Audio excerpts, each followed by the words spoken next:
विस्तार से महाराष्ट्र के राज्यपाल ने चुनाव आयोग से अपील की है। एमएलसी की 9 खाली सीटों के लिए चुनाव की अपील की है। ईसी से जल्द चुनाव करवाने की अपील। राज्यपाल ने जल्द चुनाव के ऐलान की अपील की है। तो महाराष्ट्र से खबर, महाराष्ट्र राजनीति से जुड़ी खबर, ईसी से जल्द चुनाव करवाने की अपील की है। एमएलसी की जो 9 खाली सीटें हैं उन पर चुनाव करवाने के लिए ये अपील की गई। महाराष्ट्र के राज्यपाल ने चुनाव आयोग से एमएलसी की 9 खाली सीटों के लिए चुनाव करवाने की अपील की है।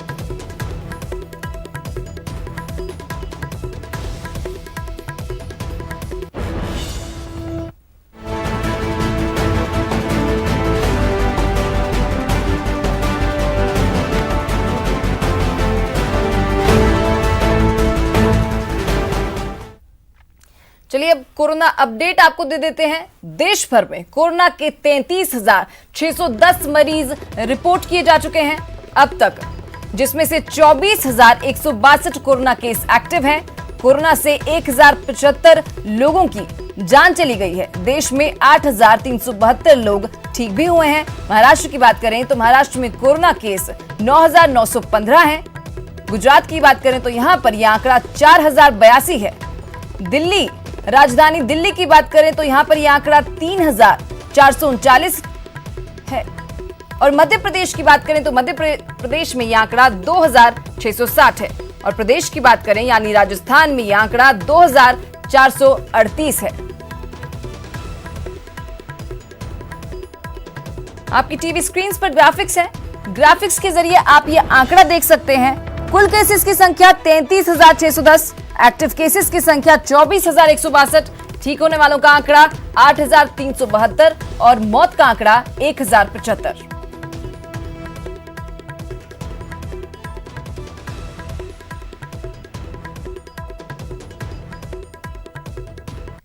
वहीं अगर प्रदेश की बात करें तो राजस्थान में कोरोना पॉजिटिव की संख्या 2,556 हो गई है। 32 और नए कोरोना पॉजिटिव केस सामने आए हैं। जोधपुर की बात करें तो यहां पर 24, जयपुर में 7, कोटा में 1 केस सामने आया है।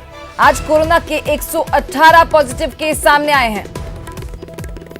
प्रदेश में अब तक कोरोना से 58 लोगों ने अपनी जान गंवा दी है। ठीक होने के बाद 592 लोगों को डिस्चार्ज कर दिया गया है। वहीं अगर एक्टिव केसेस की बात करें तो प्रदेश में एक्टिव केसेस की संख्या 1,662 है। तो कुल संख्या मरीजों की 2,556। ग्राफिक्स के जरिए आप ये आंकड़ा देख सकते हैं। एक्टिव केसेस की संख्या 1,662, ठीक होने वालों की संख्या 592 और मौत का आंकड़ा 58। चलिए मैप के जरिए देखते हैं कहां कितने केसेस हैं प्रदेश में। तो कुल केसेस की संख्या 2,556, मौत का आंकड़ा 58, ठीक होने वालों की संख्या 592 और जिलेवार बात करें तो बांसवाड़ा में यह आंकड़ा 64 है। जैसलमेर में 35 कोरोना पॉजिटिव मरीज रिपोर्ट किए गए हैं। भरतपुर की बात करें तो यहां पर यह आंकड़ा 111 है। झुंझुनू में 42, भीलवाड़ा में 35 और जोधपुर में यह आंकड़ा 557 है। बीकानेर में यह आंकड़ा 37, टोंक में 134 और राजधानी जयपुर में सबसे ज्यादा 899 केस रिपोर्ट किए जा चुके हैं। और कोटा की बात करें तो यहां पर यह आंकड़ा 194 है। कोरोना संकट की इस घड़ी में प्रदेश सरकार ने निजी स्कूलों को स्टूडेंट से फीस नहीं लेने के निर्देश दिए, लेकिन सरकार के निर्देश को दरकिनार करते हुए कई निजी स्कूल ऑनलाइन क्लास के नाम पर स्टूडेंट से मोटी फीस वसूल करने में जुटे हैं। लॉकडाउन में निजी स्कूलों की मनमानी, ऑनलाइन क्लास के नाम पर फीस वसूली, फीस जमा करने का फरमान जारी, सरकार के निर्देश को किया दरकिनार।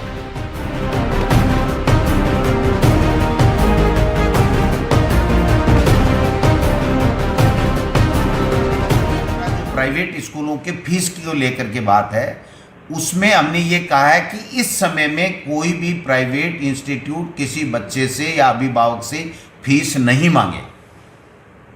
ये पूरी तरीके से निर्देशित कर दिया गया है। इस वक्त अगर कोई प्राइवेट का इंस्टीट्यूट का कोई भी संचालक अगर बच्चों से फीस मांगता है तो निश्चित रूप से उसके खिलाफ कार्रवाई होगी।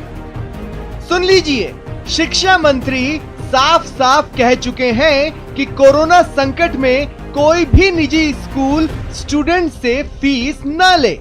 फीस वसूली करने पर कार्रवाई करने की चेतावनी भी दे चुके हैं।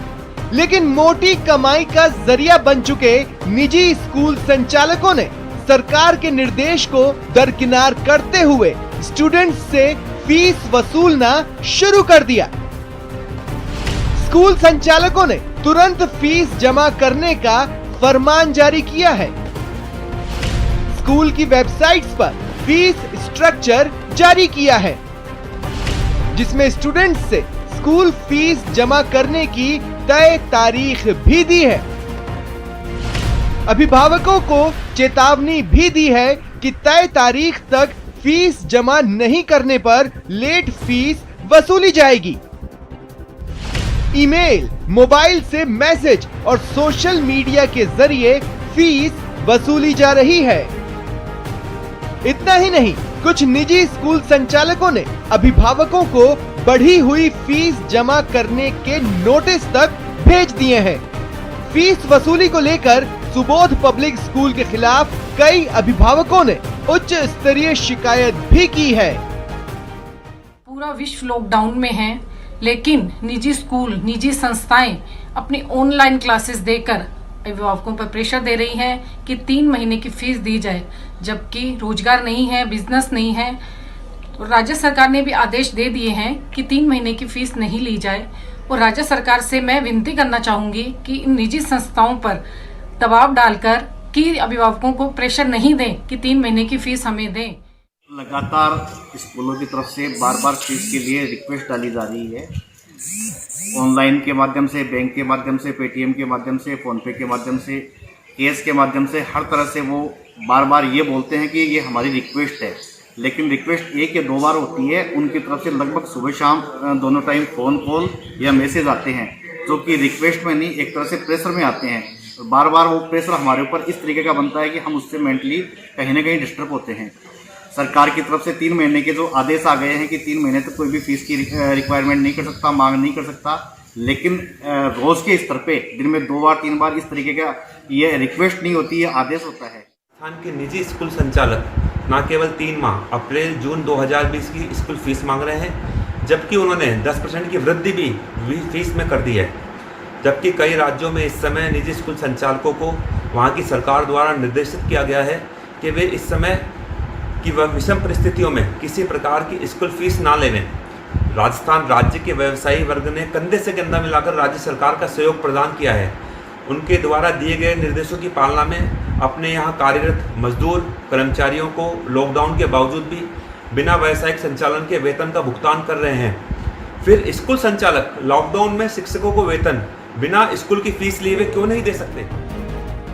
कुछ नेताओं ने सरकार से निजी स्कूलों की मनमानी पर रोक लगाने की मांग शुरू कर दी है, तो अभिभावक संघ भी निजी स्कूलों की फीस वसूली के खिलाफ मैदान में उतर आया है। अभी भी वो अभिभावकों पर अलग अलग तरीकों से फीस जमा कराने का लगातार दबाव बना रहे। देखने में आ रहा है, कुछ विद्यालय SMS कर रहे हैं, कुछ ऑनलाइन पेमेंट के लिए कर रहे हैं, कुछ आकर जमा कराने के लिए बोल रहे हैं। कुल मिलाकर अभी भी इंसानियत नाम की कोई चीज़ उनके अंदर नहीं है। वो किसी भी तरह से चाहते हैं कि विद्यालय प्रबंधन की अभिभावक उनको पैसा जमा करें, जबकि मुख्यमंत्री राजस्थान सरकार ने स्पष्ट आदेश दिए हैं कि 3 महीने तक कोई भी निजी विद्यालय अभिभावकों को फीस के लिए परेशान नहीं करेगा। लेकिन फिर भी वो अपनी गिरी हुई हरकतों से बाज नहीं आ रही। इस मुश्किल घड़ी में जहां प्रदेश सरकार आम जनता को हर मुमकिन राहत दे रही है, वहीं निजी स्कूल सरकार के निर्देश के बावजूद न सिर्फ स्टूडेंट्स से फीस वसूली करने में जुटे हैं, बल्कि अभिभावकों को फीस बढ़ोतरी का नोटिस तक भेज दिया है। लेकिन शिक्षा विभाग का प्रशासन निजी स्कूलों की मनमानी पर चुप्पी साधे बैठे हैं।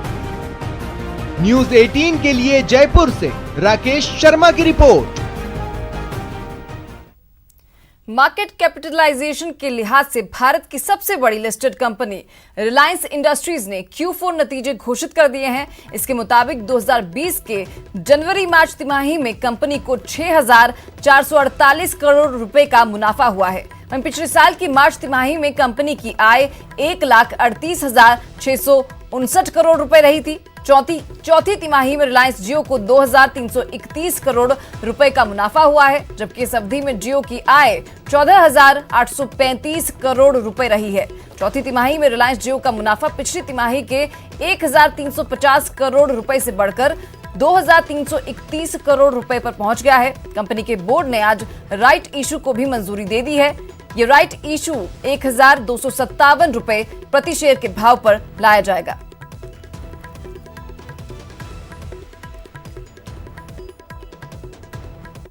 बॉलीवुड अभिनेता ऋषि कपूर का मुंबई में मरीन लाइंस के चंदनबाड़ी शमशान घाट पर अंतिम संस्कार किया गया। शाम को 3:45 बजे उनका पार्थिव शरीर शमशान घाट लाया गया था, जिसके बाद शमशान घाट में विद्युत शवदाह गृह में उनका अंतिम संस्कार किया गया।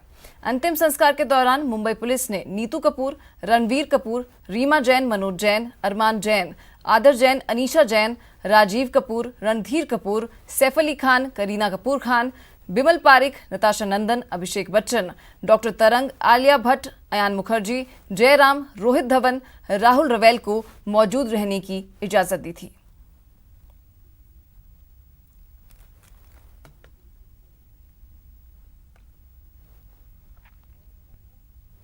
कोरोना को लेकर कोई कंफ्यूजन ना रहे, लोगों को सही और पूरी जानकारी मिले, इसी वजह से न्यूज 18 ने कोरोना कंट्रोल रूम बनाया है, जहां पर हम दर्शकों के मन में उठ रहे सवालों के जवाब अपने एक्सपर्ट्स और डॉक्टर्स के जरिए देने की कोशिश कर रहे हैं। इसी कड़ी में आज हमारे साथ जुड़े दिल्ली से श्वास रोग विशेषज्ञ डॉक्टर MS कंवर, जिन्होंने दर्शकों के सवालों के जवाब दिए और सभी आशंकाओं को दूर किया।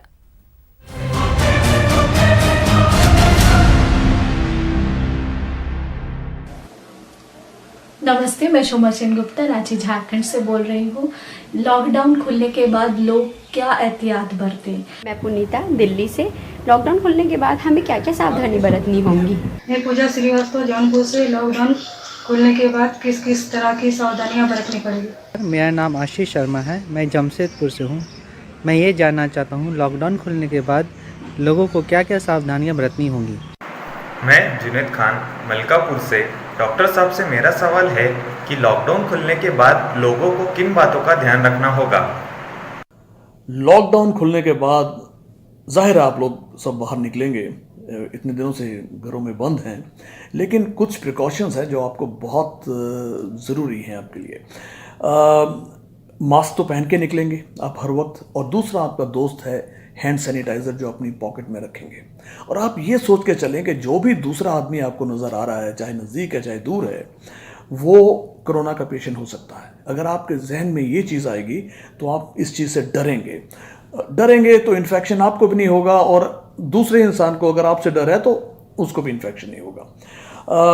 अगर आप कहीं भी हाथ लगाते हैं, कहीं ट्रैवल में या कहीं ऑफिस में, तो आप सैनिटाइज़र से हाथ बार बार साफ़ करते रहें।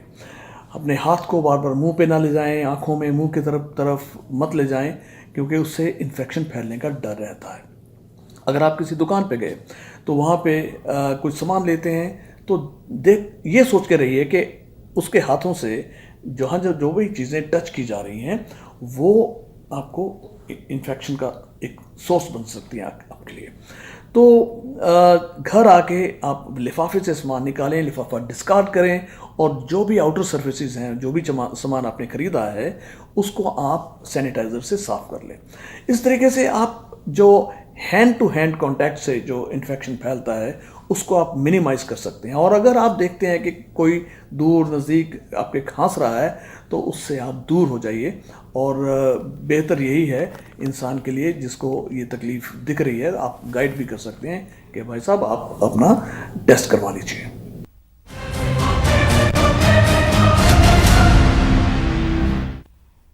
चलिए, इसी के साथ फिलहाल इस बुलेटिन में इतना ही। नमस्कार।